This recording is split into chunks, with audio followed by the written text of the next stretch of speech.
Assalamualaikum warahmatullahi wabarakatuh, teman-teman semua penderita asam lambung hipertensi psikosomatis disorder. Dimanapun kalian berada, semoga kalian diberikan kesehatan, diberikan kesembuhan, diberikan kesenangan, kebahagiaan, serta ketenangan. Baik, berjumpa lagi dengan saya tentunya di channel Berpikir Positif.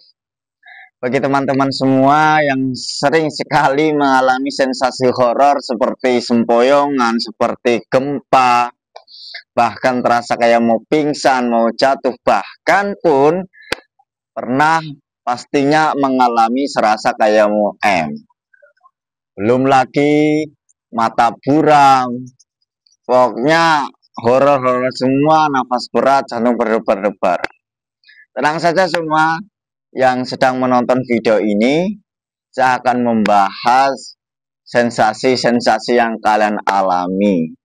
Bagi teman-teman yang baru saja bergabung di channel ini, diharap subscribe, tekan tombol loncengnya agar tidak ketinggalan video-video terbaru mengenai gangguan asam lambung hipertensi psikosomatis disorder dari saya. Tentunya jangan lupa tekan like-nya, komen, serta share video ini kepada teman-teman yang sedang mengalami gangguan asam lambung hipertensi psikosomatis disorder. Di sini saya bukan dokter, saya bukan ahli medis, juga bukan ahli psikiater. Saya mantan penderita asam lambung hipertensi psikosomatis disorder seperti kalian. Dan alhamdulillah saya sudah diberi kesembuhan, bisa dikatakan sembuh total. Alhamdulillah saya terkena ini 3 bulan. Sebenarnya waktu yang paling parahnya itu 2 bulan, pemulihan saya itu 1 bulan. Alhamdulillah pemulihan 1 bulan saya sembuh teman-teman.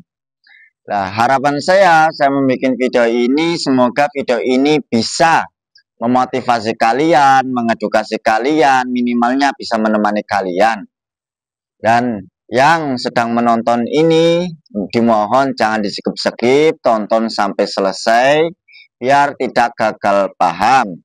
Season kali ini saya akan membahas yang berjudul sensasi sempoyongan, mata buram, nafas berat, perut begah. Maka tonton video ini sampai selesai biar kalian bisa mengetahui, bisa tahu caranya menghilangkan sensasi-sensasi yang akan saya bahas kali ini, teman-teman.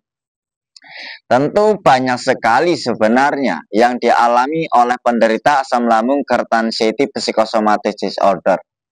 Sensasi yang bisa dikatakan 1001 sensasi.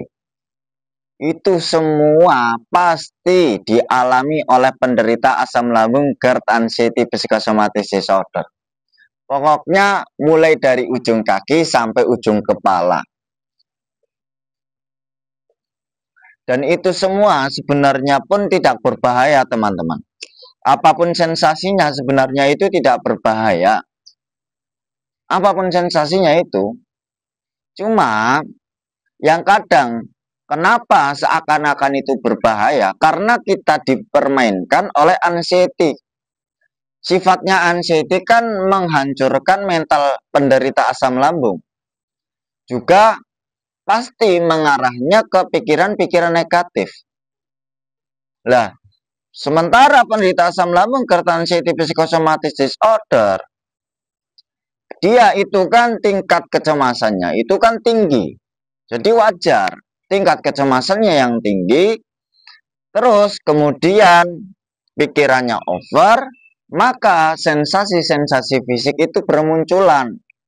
Mulai dari nafas berat, jantung berdebar-debar, nafas itu kayak tersedak begitu, terus mata buram, kelijengan, kepala berat, leher menegang, kerongkongan mengganjal, terus perut begah, terus kebas di area kepala, dada di area kiri sakit, dada di area kanan sakit, ulu hati sakit, perut sakit, keringet dingin, terus kayak ada angin yang naik dari perut ke dada, terus kayak tremor, gemetar, bahkan sakitnya itu sampai ke punggung, belum betis sakit, terus semutan, area kaki itu kaku semua, mau gerak pun susah, mau menapak pun kayak ngambang, kayak nyata dan tidak nyata. Belum lagi susah tidurnya, di saat sudah tidur mudah terkejut, mimpi buruk, belum kedutan lah, banyak sekali, bisa dikatakan 1001 sensasi teman-teman. Semua itu ternyata sebenarnya tidak berbahaya. Dan kalau seandainya kalian itu mau bersikap masa bodoh teman-teman, bersikap masa bodoh saja terhadap sensasi, itu sebenarnya ya akan hilang dengan sendirinya. Yang penting kalian itu jangan merasa rasakan, jangan mengait-ngaitkan sensasi itu dengan penyakit kronis. Itu. Kalau semakin sering kalian mengaitkan sensasi itu dengan penyakit kronis, tentu sensasi itu akan awet. Tentu sensasi itu akan awet, teman-teman. Kenapa sempoyongan, serasa kayak mau jatuh, bahkan serasa kayak mau pingsan? Itu bisa jadi karena asam lambungnya belum membaik, tambahan pola pikir yang terlalu over. Kalian selalu berpikir tentang penyakit kronis, berpikir tentang penyakit berat, dan berpikir tentang M. Selalu pikirannya tidak jauh dari penyakit kronis dan M itu.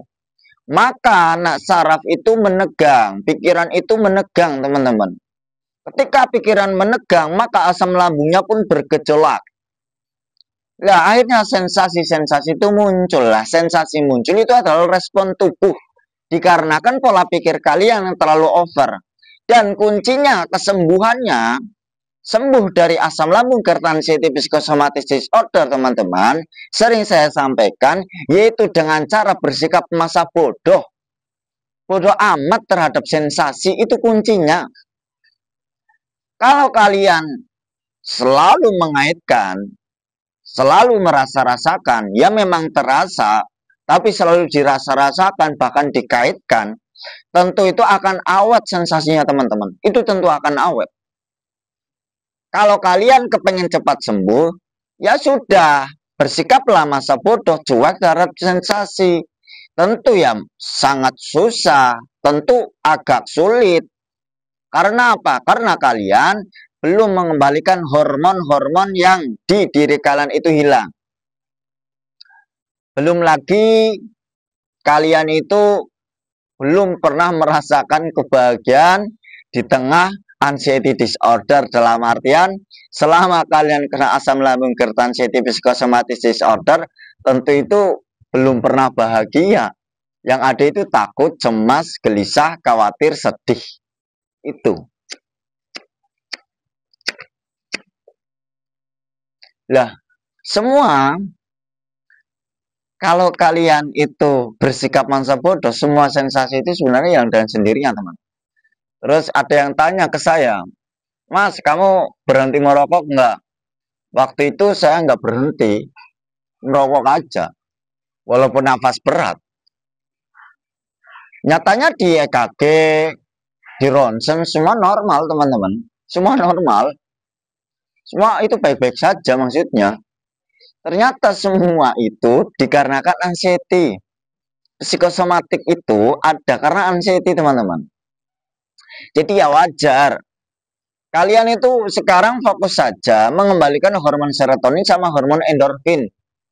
Dengan cara apa? Ya lakukan metode-metode yang saya sampaikan ke kalian.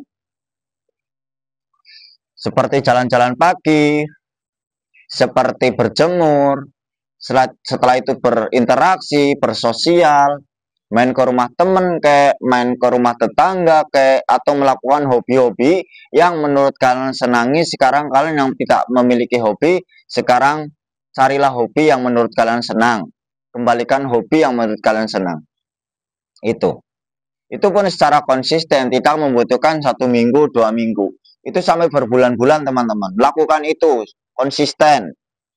Ya, lakukan jalan-jalan pagi, setelah itu berjemur secara konsisten itu. Nanti lama-kelamaan kalian itu akan kembali hormon serotoninnya. Nah, ketika hormon serotonin sudah kembali, tentu kalian sudah bisa bersikap masa bodoh. Karena hormon serotonin itu fungsinya untuk mengendalikan mood seseorang, biar nggak stres berlebihan, biar pikiran nggak over berlebihan. Maksudnya biar nggak over begitu. Kalian jangan mengancam diri sendiri. Kalau mau makan ya sekarang jangan mengancam. Nanti kalau makan ini asam lambungnya naik, nanti makan ini nanti kambuh. Itu sama saja kalian itu mengancam diri sendiri.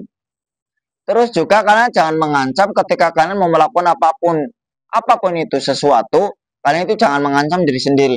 Nanti kalau pergi sendirian, nanti jangan-jangan pingsan, terus nggak ada yang nolongin. Itu hilangkan. Memang dulu saya juga seperti itu pikirannya, teman-teman. Tapi kalau kita turutin pikiran-pikiran seperti itu, tentu itu akan susah, akan sulit, teman-teman. Akan sulit cepat sembuh, gitu. Mata buram itu bisa jadi efek dari kadar gula yang kurang, teman-teman. Karena kebanyakan memantang makanan. Sekarang kalian seharusnya nggak perlu memantang makanan. Nah, kalau kadar gulanya belum stabil, kalian imbangi saja dengan minum madu. Itu banyak lah. Kalau saya itu madu yang di warung-warung itu banyak, teman-teman. Banyak itu. Nah, terus kalau soal nafas berat, itu ya wajar karena kalian itu kan pikirannya masih cemas, pikirannya lebih cenderung ke negatif, sering memikirkan penyakit kronis, sering memikirkan penyakit berat, bahkan sering memikirkan M itu. Dan selalu memikirkan hal-hal yang di luar ranah, tentu itu akan memancing kepanikan, memicu kepanikan. Lah, kalian seharusnya ketika anxiety lagi bermain, mengajak kalian selalu berpikir negatif, seharusnya kalian itu lawan. Anxiety itu adalah musuh kalian. Kalian seharusnya jangan mengikuti pola pikir yang negatif itu. Kalian harus lawan pola pikir itu. Kalau susah, ya kalian mengalihkan dengan aktivitas yang menurut kalian senangi. Itu. Jangan malah diturutin. Nanti kena serangan panik, takut. Kena serangan panik, ujung-ujungnya main ke rumah sakit, main ke UGD. Di situ ya sesampainya di situ ya ujung-ujungnya asam lambung. Tidak dikatakan penyakit kronis. Saya udah bolak-balik teman-teman, 7 kali. Gitu. Kuncinya itu ya bersikap masa bodoh. Terus apa yang kalian takuti sekarang kalian harus lawan. Apa yang kalian takuti? Lawan. Kalau pengalaman saya, yang saya takuti dulu, dengar ambulan takut, dengar burung di malam hari takut, di kesepian takut, di keramaian takut, keringet dingin pokoknya, nafas berat begitu.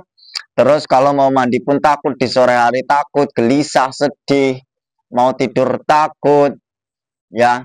Terus belum lagi di saat tidur itu mimpi buruk, terus kalau mimpi buruk ya takut, dengar orang sakit takut, dengar kabar duka takut, takut gila, takut penyakit kronis, takut penyakit berat, dan ujung-ujungnya takut M. Itu pengalaman saya, teman-teman. Nah, sekarang kalian harus mencari solusinya. Apa solusinya? Lah, dengar ambulan ya lihat realitanya saja. Kenapa kok saya takut dengan ambulan? Yang sementara ambulan itu tidak membuat kita itu disuruh masuk ke dalam ambulan itu. Nah, terus semua, pokoknya dari apa yang ditakuti itu, kita harus cari lawannya. Nyatanya di ronsen, di EKG, diperiksa, semua normal. Nah, gitu. Nah, sekarang kalian pokoknya harus memperbaiki pola hidupnya lah. Pokoknya memperbaiki pola hidupnya, apa yang dulu salah sekarang benahi, sekarang benari, betulkan. Mulai dari sering begadangnya, untuk sementara kalian jangan begadang, minimal dalam satu malam ya tidur 8 jam. Pola makannya ya juga harus dijaga, ya, makan yang teratur, minum air bening hangat minimal 8 gelas dalam satu hari. Juga kalian itu nggak perlu memantang makanan, yang penting adalah etika makan. Itu yang paling utama, teman-teman. Juga kalian harus menjaga pola pikirnya, itu yang paling utama. Pola pikir kalian sekarang Jangan selalu mengancam diri sendiri. Jangan mengikuti pola pikir anxiety. Kalian harus bersikap masa bodoh, bodoh amat terhadap sensasi. Apapun sensasinya itu aman, teman-teman.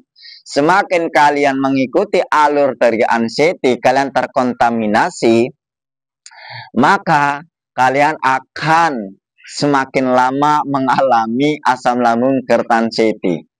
Jadi kuncinya itu adalah bersikap masa bodoh, mendobrak mental yang ngacak-ngacak itu. Konsisten saja jalan-jalan pagi, setelah itu berjemur. Kalau tidak, ya jalan-jalan sore gitu. Lihat pemandangan pemandangan yang indah, lihat hijau-hijauan biar saraf kalian itu netral, biar saraf kalian itu tidak menegang. Nah, kalau sudah netral, tentu kalian kan sedikit ada kebahagiaan, senang, sudah tidak meratapi, tidak merasa-rasakan, tidak mengait-ngaitkan sensasi. Kuncinya kalau ada sensasi, kalian itu yang pertama ambil air bening hangat untuk menetralisir, biar kalian tidak mengaitkan sensasi. Sensasi itu nggak perlu dikaitkan. Tidak perlu dikaitkan sama penyakit kronis. Itu memang hampir mirip, teman-teman. Dan faktanya ketika kalian berulang kali bolak-balik ke rumah sakit, ya didiagnosanya cuma asam lambung, ya semua normal, mulai dari jantung, ya itu normal, nafas yang berat itu pun normal, itu karena pola pikir. Semua penyakit itu dari pola pikir, teman-teman. Sensasi yang kalian alami itu dari pola pikir. Jadi kuncinya yaitu bersikap masa bodoh, dobrak mental yang lemah itu.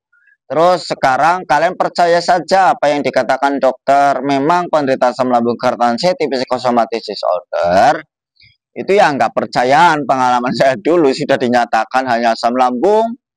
Terus nggak percaya karena ada sensasi yang seperti nafas berat, jantung berdebar-debar. Padahal itu semua sensasi dari anxiety, yang padahal itu tidak berbahaya. Makanya sekarang teman-teman, sekarang bersikap masa bodoh aja. Bersikap masa bodoh, udah dobrak mental yang lemah itu. Nah, terus kayak mau jatuh, mau pingsan itu semua hanya terasa, teman-teman. Itu pun nggak bakal kamu pingsan, nggak bakal kamu jatuh. Itu memang serasa. Itu memang serasa doang. Jadi kuncinya, solusinya, semua itu dengan cara bersikap masa bodoh. Menuju masa bodoh itu tidaklah mudah kalau kalian belum konsisten jalan-jalan pagi, setelah itu berjemur, dan mau menjaga 3P-nya. Pola pikirnya dijaga, pola makannya dijaga, dan pola hidupnya dijaga. Itu yang paling utama. Itu lakukan secara konsisten, dan semua itu pasti akan berlalu, kalian pasti akan sembuh. Saya saja bisa sembuh, kalian juga pasti akan sembuh, teman-teman. Semangat terus, kalian konsisten, jangan pernah protes, kenapa ini, jangan mengancam diri kalian sendiri, jangan mendiagnosa diri kalian sendiri memiliki penyakit berat, kalian bukan dokter. Ya, kalian bukan dokter, maka jangan mendiagnosa diri sendiri, jangan mengait-ngaitkan sensasi itu dengan penyakit kronis, jangan dikaitkan sama penyakit berat. Ya, tetap semangat, kalian pasti akan sembuh. Banyak salahnya, mohon maaf yang sebesar-besarnya. Wassalamualaikum warahmatullahi wabarakatuh.